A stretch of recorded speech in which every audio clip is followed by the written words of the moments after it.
Hey guys, it's Taylor and welcome back to my channel, or welcome to my channel if you are new here. I really quickly want to apologize for the lighting. It's really gloomy and rainy and it has been for like days here, and I've been putting off making this video because of the weather, but I'm literally running out of time, so the lighting is a little wacky in this video. I'm gonna have to order like a ring light or something, but anyways, today's video is going to be my January wrap up. I am so excited. The first wrap up of 2023. I have so many amazing books that I read this month.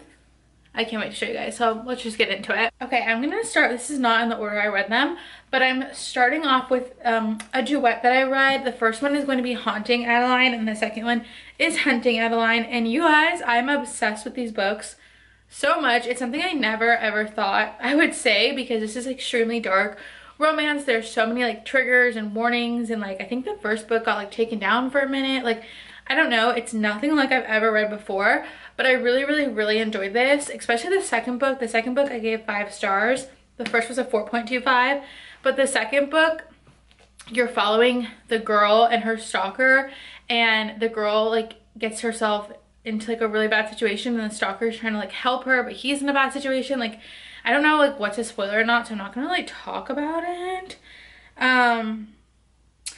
But yeah, so it is like a stalker romance, and oh my god, these books are literally so good, and I love H.G. Carlton, and I can't believe like some of the things that were in here were so scary, but I actually enjoyed it, so I love these books. Next book we have is Tell Me Lies. I really loved this book as well. I think I gave this like a 4.25 stars.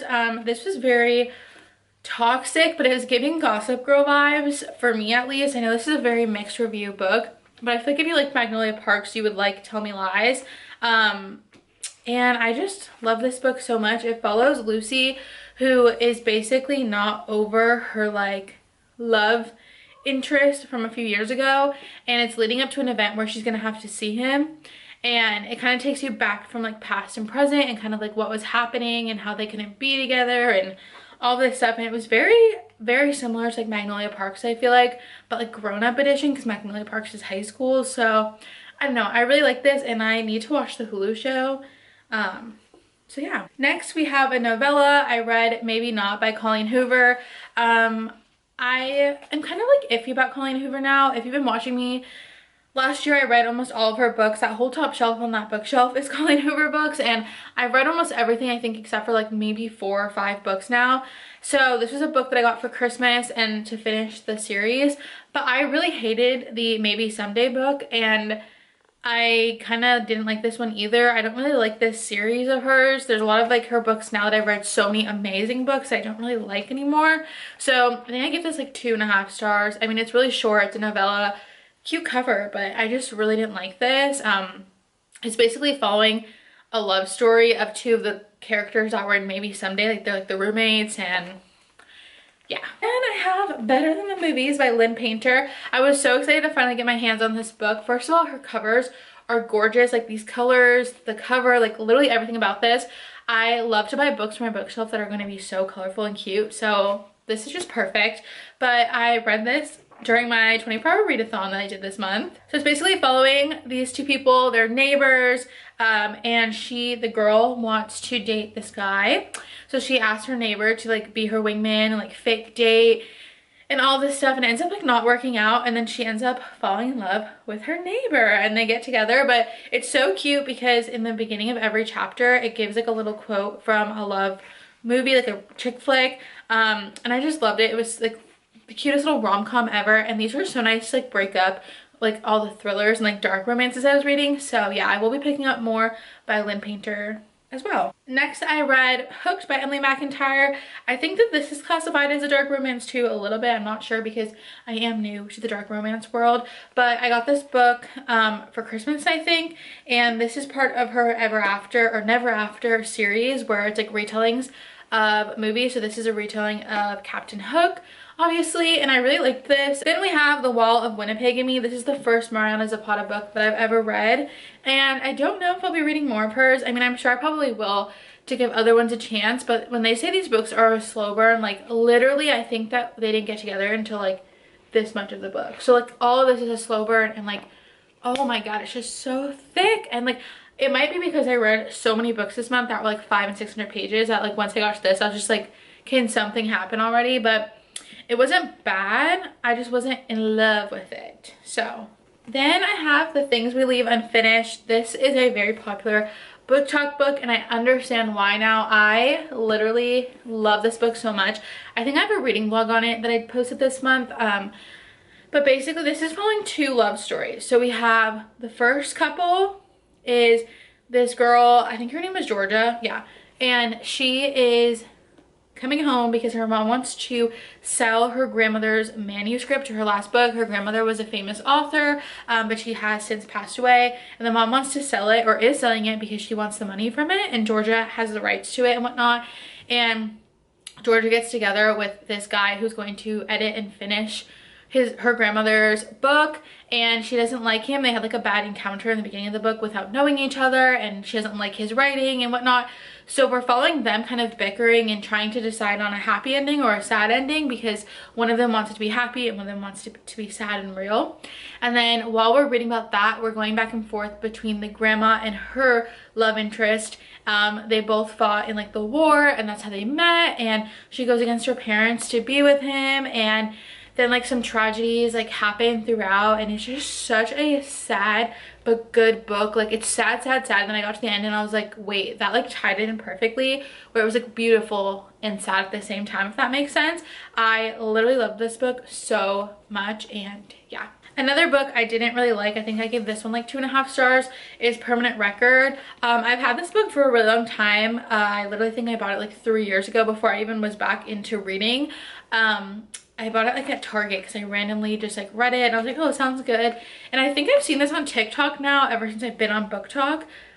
But I really just did not like this book at all. It was like following this guy who's like poor, and he's in college, and he's like lying to this girl about where he goes to college and like the money he makes, and like she's rich and famous, and like don't even end up together. Like, I don't know, I was kind of confused during this whole book. I just didn't really enjoy it. But I will say the cover is like literally beautiful, so that's a plus.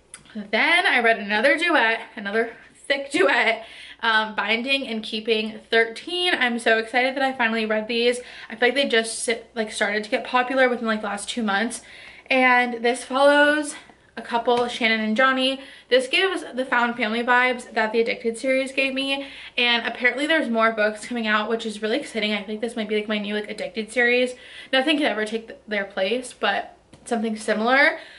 So you're following Johnny and Shannon, and as they like fall in love, he's like a famous rugby player, and she just moved to the school, and she experienced like a lot of trauma and bullying and stuff, and they are just kind of navigating that together. And there's like a lot of like tragedy and stuff that happens in these books. But you're also following throughout like her best friends and his best friends as well. So the next books in the series are actually going to follow like her brother, and then I think there's one of like his best friend and stuff like that. So I'm very excited for them to come out. I think the next one comes out on Valentine's Day, but I think it's only going to be an ebook until further notice. So I'm kind of upset about that, because I like to read physical ones, but these are some freaking thick books. But I really, really enjoyed this. Then we have Does It Hurt by H.D. Carlton. So I read 3 of her books this month, and I love this one as much. I read this one first before the Cat and Mouse duet. And I definitely like those better. This one wasn't as dark though, so like that was nice.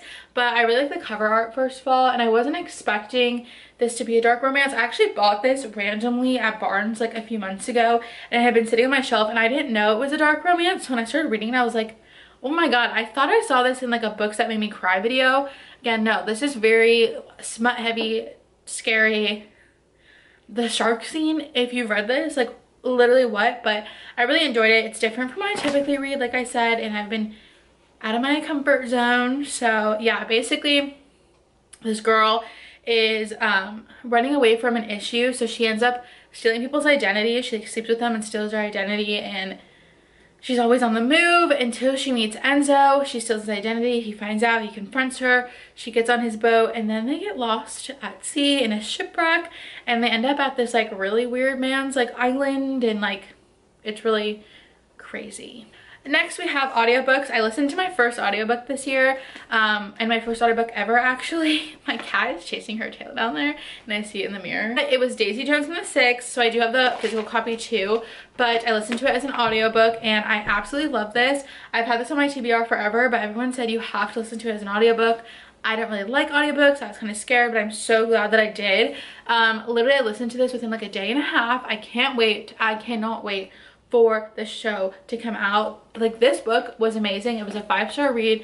I love Taylor Jenkins Reid so much, and the whole time listening to it, it sounds like a real band. Like, it sounded like a real story, a real movie, a real interview. Like, I was obsessed with this and I think about it every day and I can't wait. Okay, that was all my physical and audiobooks, and now we're gonna move into the books that I read on my Kindle. So I read some more Frida McFadden books, which is one of my favorite thriller authors. I read Do Not Disturb and The Locked Door by her. And I don't know, I didn't like love these as much as the other ones I read by her. I did like Do Not Disturb, but I think I give them both like 3.5 to 4 stars. I read Birthday Kisses, which was a novella by Monica Murphy. It is a novella from A Million Kisses in Your Lifetime. It's just basically following her on her birthday, and it's a cute little like tie up to the future between them. I read The Kind Worth Killing, which is another thriller, which was really hyped up, and I didn't really like it that much. I think I gave like a 3.75 stars compared to like so many other thrillers I've read. Like, it wasn't as amazing, but I did like the concept of it. It was definitely different from what I've read. And I actually think that's it that I read on my Kindle, which I usually read more on my Kindle, but that is all I read this year, this month. I just went to edit this video and I realized I also read King of Wrath by Ana Huang on my Kindle as well. It wasn't my favorite. I definitely like the Twisted series a lot more. So yeah. If you guys read any of these books, comment down below. Let me know what you thought. I love talking to you guys about like what's on your TBR or what you read. I had such a good month that I don't know how I'm supposed to pick what my favorite book of the month is. But yeah, what a great month. February has a lot to live up to, but thank you guys so much for watching. Don't forget to subscribe if you haven't already. All of my other social medias and Amazon wishlist and stuff like that will be linked in the bio. My cat almost just knocked over my coffee, and I'll see you guys in my next one.